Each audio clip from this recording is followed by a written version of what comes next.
Place à présent à l'invité du grand journal Média Morning.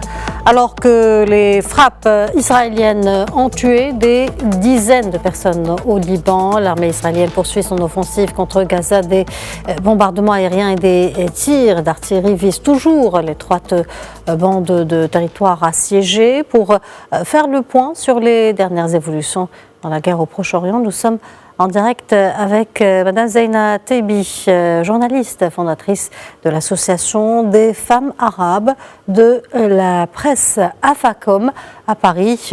Bonjour Zeina Teibi et merci d'être avec nous. Bonjour, merci à vous. Alors, le médiateur américain Amos Hochstein est au centre des négociations, notamment à travers son rôle de facilitateur entre le mouvement du Hezbollah et Israël. Son objectif est de parvenir à un cessez-le-feu immédiat, mais plusieurs obstacles demeurent. Lesquels, selon vous? Bien, écoutez, déjà, M. Hochstein, quand il a fait sa tournée, il a été juste à Tel Aviv, il n'est pas repassé par Beyrouth. Il est rentré à Washington, on ne sait pas pourquoi. Est-ce que Beyrouth ne les intéresse pas? Il n'y a que les décisions israéliennes qui comptent, on n'en sait rien. En fait, la politique israélienne, c'est une politique jusqu'au boutisme. Ils veulent détruire, ils veulent imposer leur volonté, leur propre politique, et ils ne tiennent pas compte des revendications libanaises, c'est-à-dire protéger la population civile qui est en train d'être massacrée. On est en train de détruire des immeubles entiers dans lesquels se trouvent des familles, des enfants, des femmes. Et là, soi-disant, il y a des gens du Hezbollah dans ces immeubles-là, ce qui n'est pas vrai. Ce sont des réfugiés du Sud. Et là, on a le sentiment, en fait, que la politique israélienne cherche à créer un malaise dans la population libanaise même. C'est-à-dire que ce sont ces réfugiés qui sont visés, et ça veut dire que la population de Beyrouth va avoir peur de recevoir chez elle ces populations-là. Donc, le malaise est vraiment total au sein de la population. Revenons à la politique. La politique, il y a eu la conférence de Paris, où il y a eu 70 pays qui ont été représentés pour aider le Liban, en solidarité avec le Liban.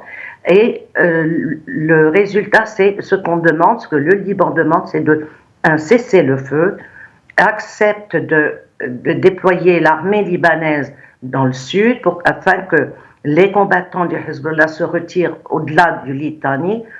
Là, tout le monde est d'accord là-dessus, mais Israël impose des conditions intenables, inacceptables par le Liban, c'est-à-dire Israël veut avoir le droit de survoler le territoire libanais quand elle veut, comme elle veut, c'est-à-dire qu'on met la souveraineté de ce pays en question, ce qui est inadmissible. Alors maintenant, le but, c'est de trouver une solution, vraiment déployer l'armée libanaise au sud, garder la FINUL, donc la force de l'ONU, qu'elle soit maintenue au sud Liban et renforcée. Là, ça pourrait créer une sorte disons, de sécurité. Mais alors, est-ce que Israël acceptera d'atténuer ces conditions? Là est la question. Et puis, bon, M. Hochstein qui va en Israël pour pourparlers, mais il n'entend qu'un son de cloche, on dirait. Donc voilà, sur le terrain, nous en sommes. Sur le terrain, le mouvement du Hezbollah a indiqué ce dimanche avoir lancé pour la première fois une attaque aérienne à l'aide d'un essaim de drones de combat sur la base navale d'Ashdod. Peut-on dire que le mouvement du Hezbollah s'est peut-être affaibli, mais pas encore anéanti? Voilà, tout le monde pense qu'après le décès de Hassan Nasrallah, le mouvement va être faible, mais en fait, on se rend compte qu'il est toujours armé, il a toujours des missiles, et ils ont même touché hier, effectivement, Tel Aviv, enfin les alentours de Tel Aviv, ces missiles lancés par le Hezbollah. Est-ce que c'est une façon, vous savez, en général, avant un accord de cessez-le-feu, beaucoup, si vous voulez, mettre la pression. Alors, est-ce que c'est une façon de mettre la pression en disant on est quand même toujours là, mais on va négocier, on va accepter de négocier avec le gouvernement libanais, ou alors est-ce qu'ils veulent continuer eux aussi le combat? Là, on ne sait pas. On ne sait pas parce que les négociations ne passent pas par le Hezbollah, si vous voulez. C'est le gouvernement libanais qui essaye de trouver une solution à travers justement un balai diplomatique. Il ne faut pas oublier M. Borrell qui était à Beyrouth, qui essaye vraiment de faire quelque chose à travers lui, ce sera l'Union européenne qui va essayer de trouver un cessez-le-feu et calmer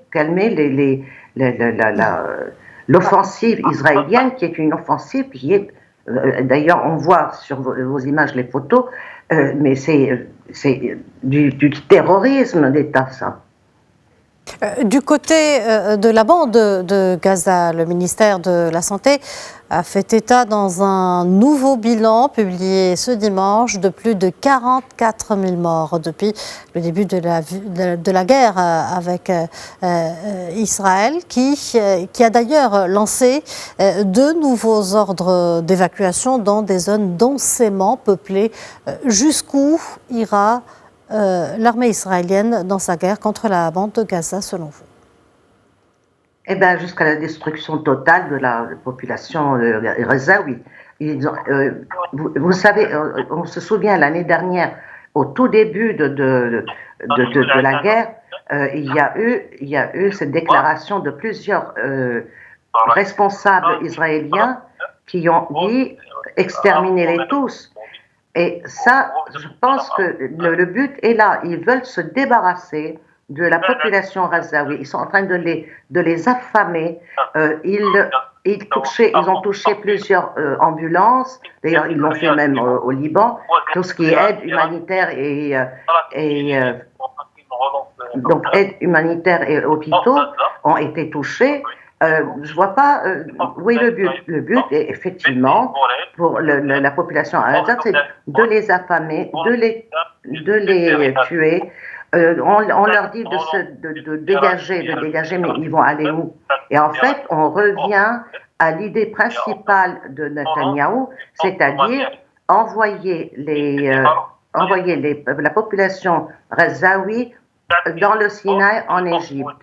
Et à l'époque, ils avaient essayé de convaincre l'Égypte de les recevoir en disant, et c'est les États-Unis qui avaient dit aux Égyptiens, on va effacer votre dette et en échange vous recevez la population palestinienne et on efface votre dette. Donc c'était une sorte de carotte qu'on avait donnée à l'Égypte et l'Égypte avait refusé. Mais alors, du coup, les Gazaouis se retrouvent complètement coincés et affamés. Et ils meurent sous les bombes et ils meurent affamés. Et aujourd'hui, on est en pleine... L'hiver commence, ils sont sous des tentes, ils sont forcément des enfants vont mourir et de faim et de froid. Madame Zeina Teibi, nous arrivons à la fin de notre rubrique. Je vous remercie pour cet éclairage. Merci d'avoir répondu à nos questions. Je rappelle que vous êtes journaliste fondatrice de l'Association des femmes arabes de la presse AFACOM à Paris.